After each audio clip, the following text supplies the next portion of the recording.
இந்த வாய்ப்புக்கு மிக நன்றி. நம்மளுடைய உச்சக்கட்டம் நூலை பத்தி பேச வந்திருக்கேன். ஹெர் ஸ்டோரிஸ் வந்து என்ன சொல்றது, இதெல்லாம் கடந்துடலாம்ல, உங்களை பாராட்டுறேன்.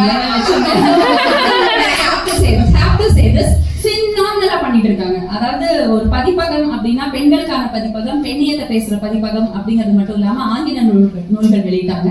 அது மட்டும் இல்லாம பெண்ணியம்னா இவ்வளவு நாள் ரொம்ப வருஷத்துக்கு வந்து பெண்ணியம் ஒரு ஒரு குறிப்பிட்ட ஒரு தட்டுக்கு மட்டும்தான் சென்றடைகிற மாதிரியான ஃபெமினிசம் தான் இருந்தது, சவர்ணா ஃபெமினிசம்னு சொல்ற மாதிரி.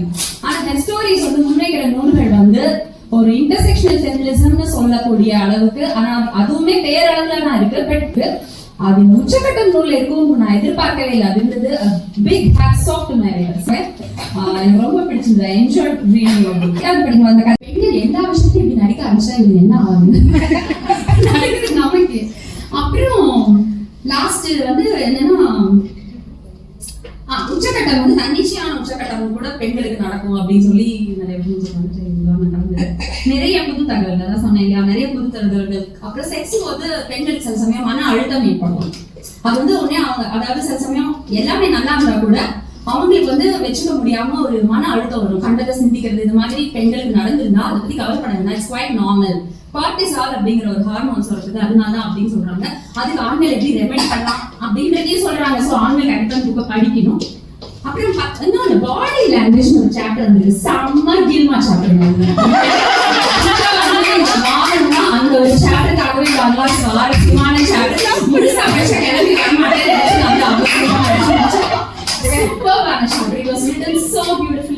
என்னதான் பண்ணலாம், ஆண்கள் படிச்சாங்கன்னா ரொம்ப நல்லா இருக்கும், படிக்கணும், பண்ணணும்.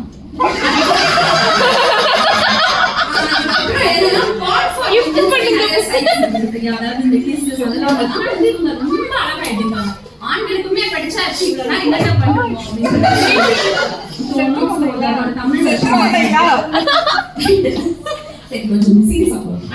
திருமணம் தாண்டிய உறவை வந்து இவங்க செக்ஸ்னாலே செக்ஸ்ல பிரச்சனைனாலே அடுத்தது திருமணம் தாண்டிய உறவு வரும்.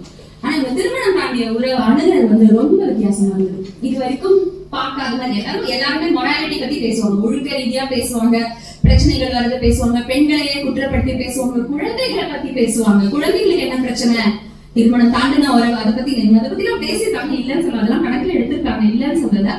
ஆனா இது வரைக்கும் இல்லாதது நம்ம எதிர்பார்க்கிற ஒரு விஷயத்த பேசிருக்காங்க, ரேஷனலா பேசியிருக்காங்க. சொத்துக்காக, ஜாதிக்காக செய்யும் திருமணங்களில் உறவு எப்படி இருக்கும் என்று கேட்டால், நல்ல உறவு எப்படி இருக்கும் என்று கேட்டால் ஆண்கள் ஏற்றுக்கொள்ள மாட்டார்கள். ஆனா இவங்க வந்து உதாரணங்களோட மிக அழகா விளக்கியிருக்காங்க.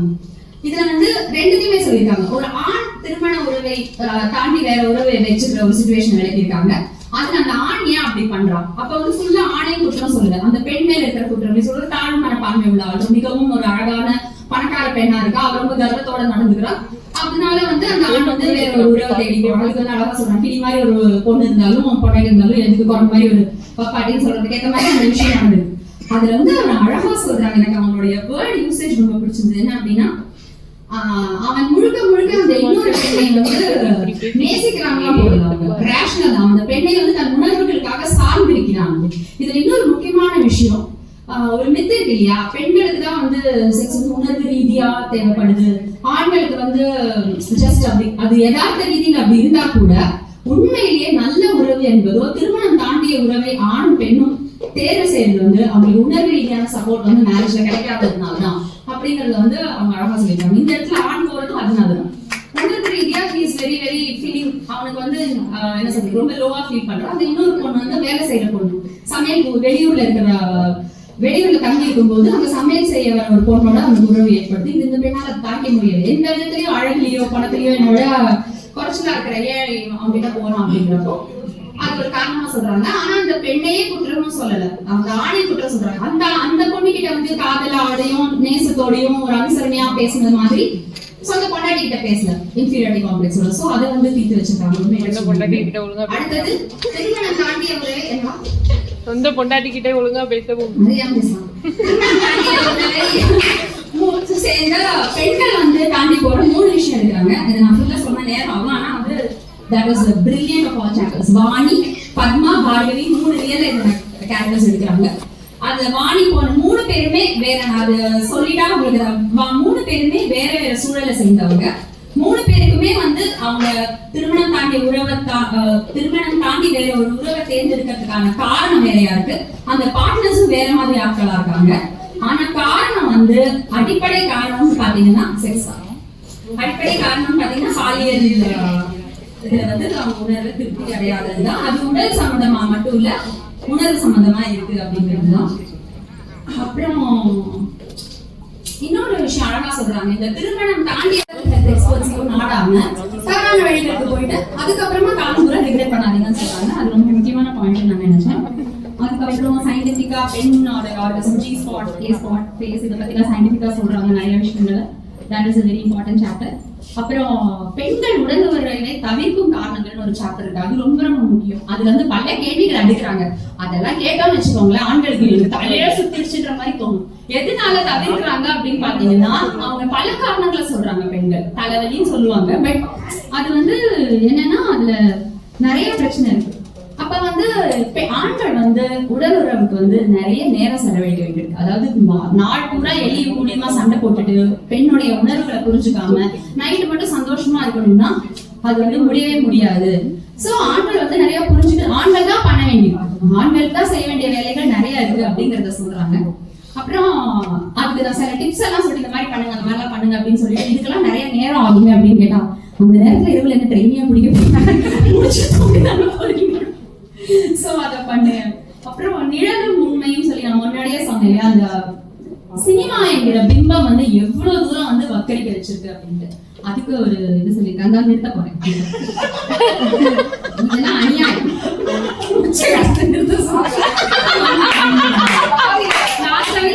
நானே வந்து அவசரமா தான் படிச்சேன்.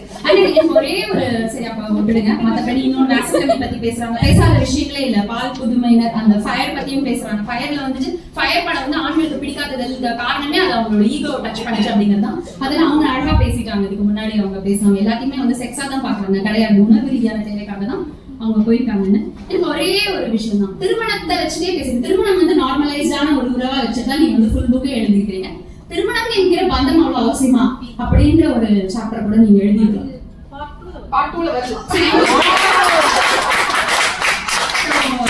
உச்சக்கட்டம் அடையாததால் ஏற்படும் பாதிப்புகள் என்னன்னு ஒரு சாப்டர்.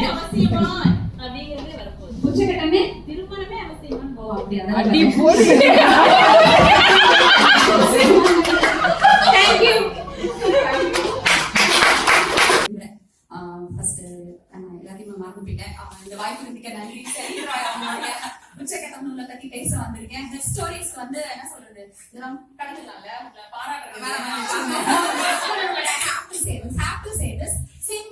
பண்ணிட்டு இருக்காங்க. அதாவது ஒரு பதிப்பகம் அப்படின்னா பெண்களுக்கான பதிப்பகம், பெண்ணியத்தை பேசுற பதிப்பகம் அப்படிங்கிறது மட்டும் இல்லாம ஆங்கில நூல்கள் வெளியிட்டாங்க. அது மட்டும் இல்லைன்னா அது மட்டும் இல்லாம பெண்ணியம்னா இவ்வளவு நாள் ரொம்ப வருஷத்துக்கு வந்து பெண்ணியம் ஒரு ஒரு குறிப்பிட்ட ஒரு தட்டுக்கு மட்டும்தான் சென்றடைகிற மாதிரியான ஃபெமினிசம் தான் இருந்தது, சவர்ணா ஃபெமினிசம் சொல்ற மாதிரி. ஆனா இந்த ஸ்டோரிஸ் வந்து முன்வைக்கிற நூல்கள் வந்து ஒரு இன்டர்செக்ஷனல் ஃபெமினிசம்னு சொல்லக்கூடிய அளவுக்கு, ஆனா அதுவுமே பேரளவுல தான் இருக்கு. பட் சாதி மதம் எல்லாத்தையும் வந்து உள்ளடக்கி பெண்ணியத்தை பேசுறது அப்படிங்கிறது வந்து இந்த ஸ்டோரிஸ் நூல்கள் எல்லாத்துலயும் இருக்கு. அது உச்சக்கட்டம் நூல்ல இருக்கும் நான் எதிர்பார்க்கவே இல்லை. அது இருந்தது. Big hats off to my writers. பார்த்த பிம்பங்கள், அவங்க சினிமால பார்த்த காட்சிகள் எதுலையுமே அவனுக்கு வேற பெண்களை அப்படி பார்த்ததே கிடையாது. பெண்களுக்கு முடி எப்படி இருக்கும், அவங்களால அதை தாங்கிக்கவே முடியல. And it became a huge problem for both of their sex lives. So இந்த ரொம்ப சாதாரண விஷயங்கள் கூட வந்து தெரியாம இருக்கு. சோ இத பத்தி ஒரு இதுல பேசுறாங்க. அப்புறம் நான் சுருக்கமா சொல்லிடுறேன். இப்போ மித் பஸ்டிங் அப்படின்னு சொல்லும்போது இவங்க சொன்ன நிறைய விஷயங்கள் வந்து இன்ஃபர்மேட்டிவா இருக்கு. அதாவது இந்த பெனிட்ரேட்டிவ் செக்ஸ் சொல்றாங்க இல்லையா, பெனிட்ரேட்டிவ் செக்ஸ் தான் வந்து பயங்கரமா முக்கியம். அதை வச்சுதானே இந்த சைஸ்ல இருந்து எல்லாமே நடந்துட்டு இருக்கு இல்லையா. அதுதான் வந்து என்ன சொல்றது, ஒரு ஆண் வந்து தன் உறுப்பை பெண் உறுப்புக்குள் நுழைத்து வேகமாக இயங்கி அப்ப வந்து அது என்ன சொல்றது, அதுதான் வந்து சிறப்பான உடல் உறவு அப்படிங்கிறது வந்து அதுவே ஒண்ணு.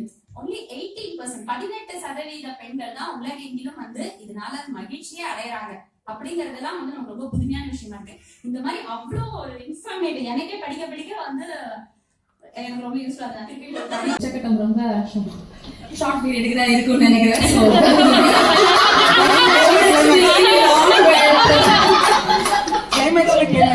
எல்லாருக்கும் தூக்கம் தூக்கம் வர நேரம் அப்படிங்கறதுனால சீக்கிரமா முடிச்சிடலாம். வேற மாதிரி ஆக வாய்ப்பு உள்ளது. நிஜமாவே அப்படி இருந்தது இன்னைக்கு. நான் I was enjoying every speech.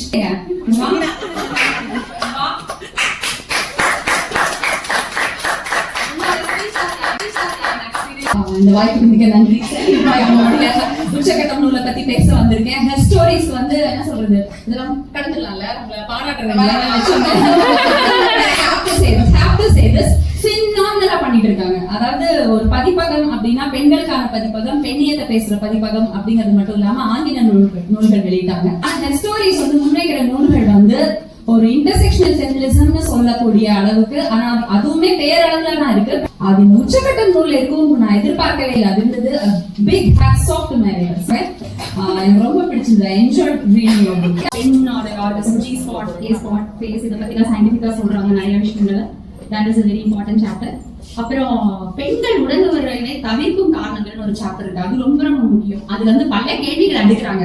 அதெல்லாம் கேட்டோம்னு வச்சுக்கோங்களேன், ஆண்களுக்கு தலையே சுத்திடுச்சுன்ற மாதிரி தோணும். எதனால தவிர்க்கிறாங்க அப்படின்னு பாத்தீங்கன்னா, அவங்க பல காரணங்களை சொல்றாங்க. பெண்கள் தலைவலின்னு சொல்லுவாங்க. பட் அது வந்து என்னன்னா அதுல நிறைய பிரச்சனை இருக்கு.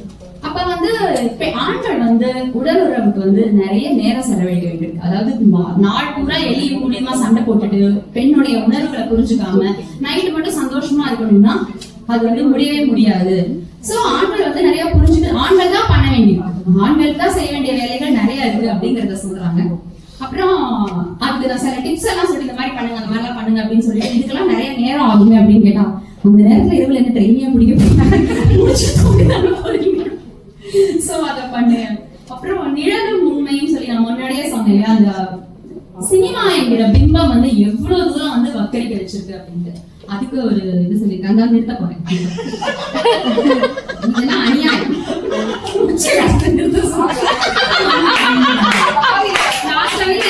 நானே வந்து அவசரமா தான் படிச்சேன். ஒரே ஒரு சரி அப்ப விடுங்க. மத்தபடி இன்னொரு நேஷனல் பத்தி பேசுறாங்க. பேசாத விஷயங்களே இல்ல. பால் புதுமையினர் அந்த ஃபயர் பத்தியும் பேசுறாங்க. ஃபயர்ல வந்துட்டு ஃபயர் படம் வந்து ஆண்களுக்கு பிடிக்காதது காரணமே அது அவங்களோட ஈகோ டச் பண்ணிச்சு அப்படிங்கிறது தான். அதெல்லாம் அவங்க அழகா பேசிட்டாங்க. இதுக்கு முன்னாடி அவங்க பேசுவாங்க எல்லாத்தையுமே வந்து செக்ஸா தான் பாக்குறாங்க, கிடையாது உணர்வு ரீதியான தேவைக்காக தான் அவங்க போயிருக்காங்கன்னு. எனக்கு ஒரே ஒரு விஷயம் தான், திருமணத்தை வச்சுட்டே பேசுறேன். திருமணம் வந்து நார்மலைஸ்டான ஒரு உறவா வச்சுதான் நீங்க வந்து ஃபுல் புக்கே எழுதிக்கிறீங்க. திருமணம் என்கிற பந்தம் அவ்வளவு அவசியமா அப்படின்ற ஒரு சாப்டர் கூட நீங்க எழுதிருக்கீங்க.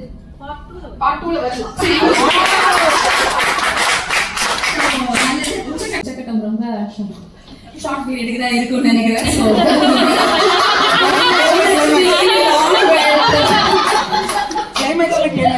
எல்லாருக்கும் தூக்கம் வர நேரம் அப்படிங்கறதுனால சீக்கிரமா முடிச்சிடலாம். வேற மாதிரி ஆக வாய்ப்பு உள்ளது. நிஜமாவே அப்படி இருந்தது இன்னைக்கு. நான் I was enjoying every speech.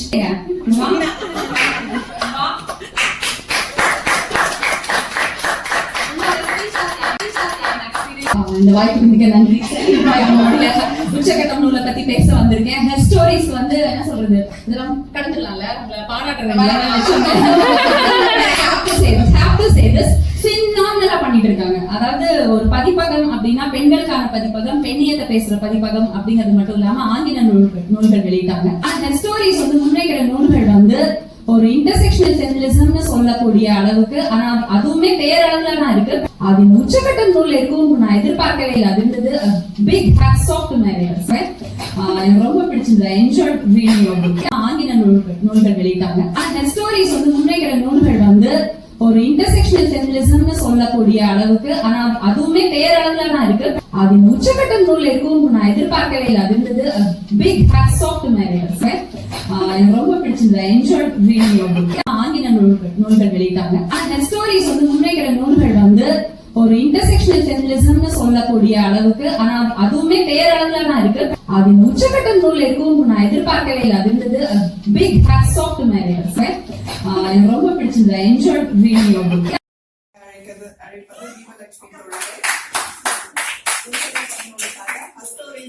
Super நூல் எழுத்தாளர், ஆங்கிலம் தமிழ் இரண்டிலும் மொழியாக்கவும் செய்கிறார் எழுத்தாளர் தீபலட்சுமி. அனைவருக்கும் வணக்கம். என்ன சொல்றது, உச்சக்கட்டம் ரொம்ப ஷார்ட் பீரியட் தான் இருக்கும்னு நினைக்கிறேன்.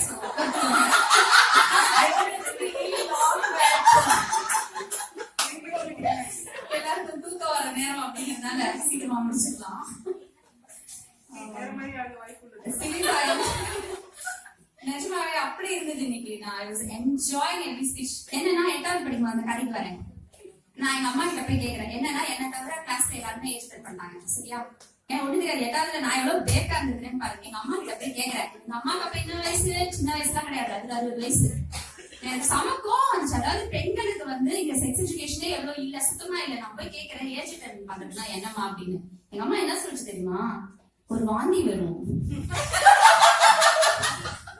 சத்தியம். நீங்க வேணா நான் எங்க அம்மா கிட்ட நான் போன் பண்ணி கூட தரேன். கேள்வி கூட சொல்லிச்சு. எப்போ 8வது கிளாஸ்ல எல்லாரும் ஏஜ் அட்டெண்ட் பண்றாங்க, ஒரு வாந்தி வரும்ச்சு. நானும் அடுத்தது வாந்தி வரும் பார்த்தா அம்மா நான் ஏஜ் அட்டெண்ட் பண்ணேன் சொன்னா எப்படி இருந்திருக்கும்? இப்படிதான் சொன்னாங்க எங்க வீட்டுல. அப்புறமா எப்படியோ தெரிஞ்சுன்னு வச்சுக்கோங்க. சோ இவ்வளவு கேவலமா இந்த அளவு தான் இருக்கு. செக்ஸ பத்தி பேசவே கூடாது, செக்ஸ பத்தி தெரிஞ்சுக்காம இருக்கிறதே புனிதம் இப்படின்ற ஒரு ஜெனரேஷன்ல இருந்துதான் நம்ம எல்லாம் வந்திருக்கோம். 40 வயசுக்கு மேல ஆகுது செக்ஸ பத்தி வந்து ஒரு தைரியமா பேசுறதுக்கு கூட. இன்னைக்கு கூட உனக்கு மட்டும் இல்ல இந்த புக்கை கொடுத்துருக்காங்க. நீ ரொம்ப ஆர்வப்படாது, ஏன் வேற புக்கு நீ வாங்கக்கூடாது? இத்தனை புக்கு ரிலீஸ் ஆகுது, நீ மட்டும் பத்தி போய் பேசுற. இல்ல ஏதோ கொடுத்துட்டாங்க அப்படின்னு சொல்லிட்டுதான் நான் வரவே இருக்கேன். இதுதான் எங்க நிலைமை நம்ம வீட்டுல. சோ அடுத்தது என்னன்னா, ஓகே என்னன்னா இது வரைக்கும் வந்திருக்கிற செக்ஸ் பத்தின புக்ஸ் எல்லாமே உச்சக்கட்டங்களுக்கு முன்னாடி வந்திருக்கிற புக் எல்லாமே படிக்கும்போது பெரும்பாலுமே அது வந்து நல்லா சுவாரஸ்யமாக எழுதப்பட்ட புக்குகள் கூட மேல் சென்ட்ரிக்கா இருக்கும். அதுல வந்து ஃபெமினிசத்தை உள்ள அடக்கி வந்து செக்ஸ் பத்தி பேசின புக் வந்து என்ன சொல்றது, அதுலயும் மத்த எல்லா சோசியல் ஆஸ்பெக்ட்ஸ் எல்லாமே எடுத்து பேசின புக் தான் உச்சக்கட்டம் அப்படிங்கறதோட ஆரம்பிக்கிறது விட, இதுல வந்து யதார்த்தத்துக்கு சற்றும் தொடர்பில்லாத பிம்பங்கள். நம்ம சொசைட்டில வந்து செக்ஸ் வந்து டிப்ரெஷன் மட்டும் கிடையாது. செக்ஸ பத்தி பேசக்கூடாதுன்றது வந்து பெண்களுக்கு பேசவே கூடாது, ஒண்ணுமே தெரியாதுன்னு வச்சிருக்காங்க. சரி, இப்ப ஆண்களுக்கு எல்லாம் தெரியுமா?